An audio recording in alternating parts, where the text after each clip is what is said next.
Now, Hillary Clinton's election team and the Democratic National Committee bankrolled the so-called Russian dossier against Donald Trump. This, according to major American news outlets, including the Washington Post. Now, the dossier deals with unsubstantiated links between Moscow and the Trump campaign in the run-up to last year's U.S. presidential election. Speaking to journalists outside the White House, President Trump said it was a disgrace. Take a listen. It's very sad what they've done with this fake dossier. It was made up, and I understand they paid a tremendous amount of money, and Hillary Clinton always denied it. The Democrats always denied it. And now only because it's going to come out in a court case, they said, yes, they did it, they admitted it, and they're embarrassed by it. But I think it's a disgrace. It's just really it's a very sad commentary on politics in this country.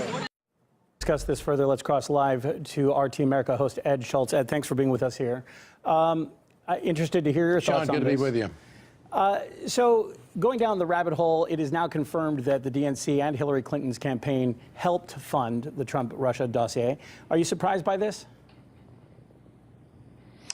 Well, I'm disappointed because it's a sad commentary for politics in our country, and I also think it's very damaging to the process. But this emboldens the president and his credibility because he has said all along he has been a victim of fake news. You can't get any more fake than this. But it also has strained relations between the United States and Russia in the process.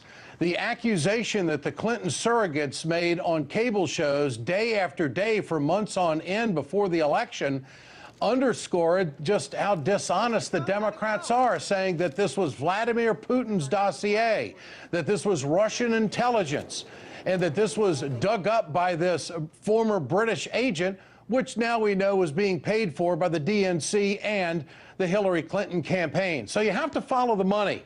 You referenced the interview with President Trump this afternoon when he said they spent a lot of money on it. They sure did. How could Hillary Clinton not know that this was going on? How could John Podesta, the chairman of the campaign, not know that some $6 million was being spent by the lawyer to go out and get this trash smear research done on their opponent, Donald Trump, which has soured relations and played a part in souring the relations between the two superpowers? I think this is horribly damaging for the Democrats. I think the Democrats are going to have to distance themselves from Hillary Clinton. And I think Hillary Clinton has to answer a lot of questions about how and why. So, Ed, if we go to the man himself, the man who compiled the dossier, Christopher Steele, he has ties to the FBI. He's a former spy himself. How do you view the role that the FBI itself played in this? Have they been impartial?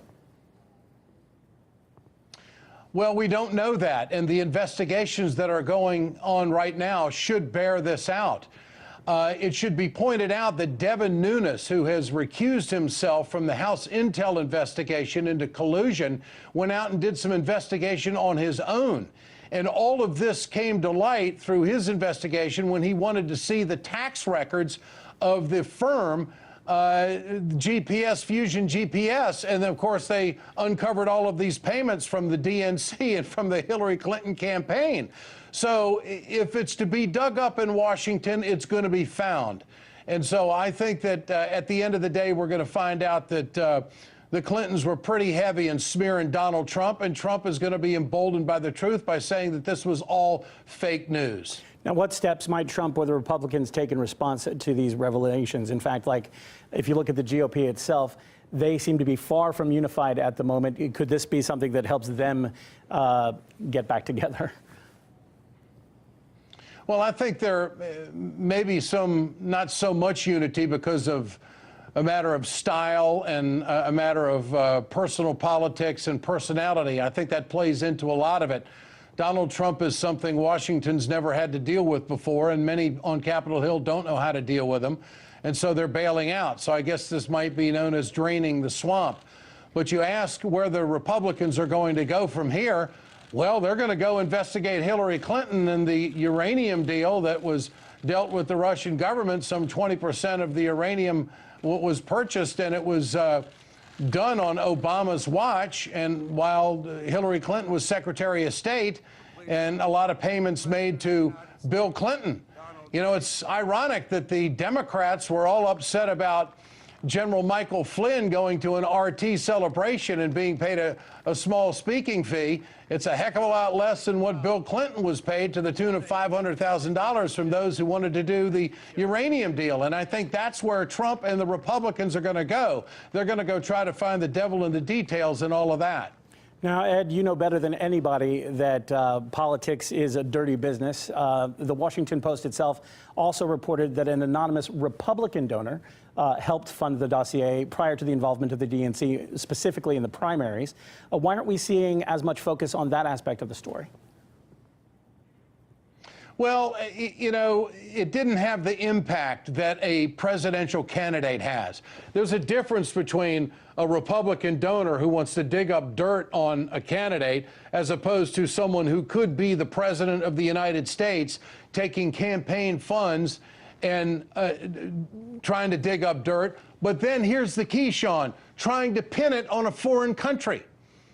I mean, it was surrogate after surrogate that went out on the cable shows in this country for months on end that tried to blame this on Russia and accused the Russians and the Trump campaign colluding to deep six Hillary Clinton in the election. The fact of the matter is this was all ginned up and paid for by the Clinton campaign, by Hillary Clinton, by the DNC, hired a smoking gun who was retired and off doing other things, who, by the way, isn't giving any interviews. Now, you know, where is this Christopher Steele? Why isn't he speaking up? Why isn't John Podesta speaking up? Why isn't Hillary Clinton speaking up? And I'll tell you why, because they're all guilty. You bring up a good point there. One thing that I have a question about is the timing of this that you might be able to shed some light on. The Washington Post has been accused by many of being a mouthpiece of the Democratic Party. They've avidly been going after Trump. Why do you think they've waited to publish this revelation now? Because Devin Nunes went to the Washington Post with the story. The Post didn't dig this up. That's the nasty truth of all of this. This is not journalism. This is the House Intel Committee chairman, Devin Nunes, who's recused himself, got this tax information and gave it to the Washington Post and said, here, print this. Try to tell a lie about this. See how Hillary Clinton was involved in this. You want a real story? Here it is. And so that's how they got it. The fact of the matter is, had Devin Nunes not gone after the truth, this would have never come out. The tax records are what they are. Now, what's interesting in the legal fight in all of this is that Devin Nunes wants all of the tax records released by Fusion GPS. But of course, their attorneys are in court arguing, saying, hey, wait a minute, this subpoena goes too far. We've got so many clients that we're dealing with, this would damage our business. So it wouldn't damage their business. They offered up the tax records, and here are all these payments from the DNC. Here are all these payments from the Hillary Clinton campaign. That's how they got the story. So Devin Nunes, to support the president, took this material and gave it to the Washington Post and had the Washington Post in an untenable position where they had to report this if they wanted any credibility whatsoever in the Department of Journalism. All right, RT America host Ed Schultz. I have to say, I do envy you. You're right there in the middle of all of this there in Washington, D.C. Thanks for staying across it for us here on RT. Subscribe now.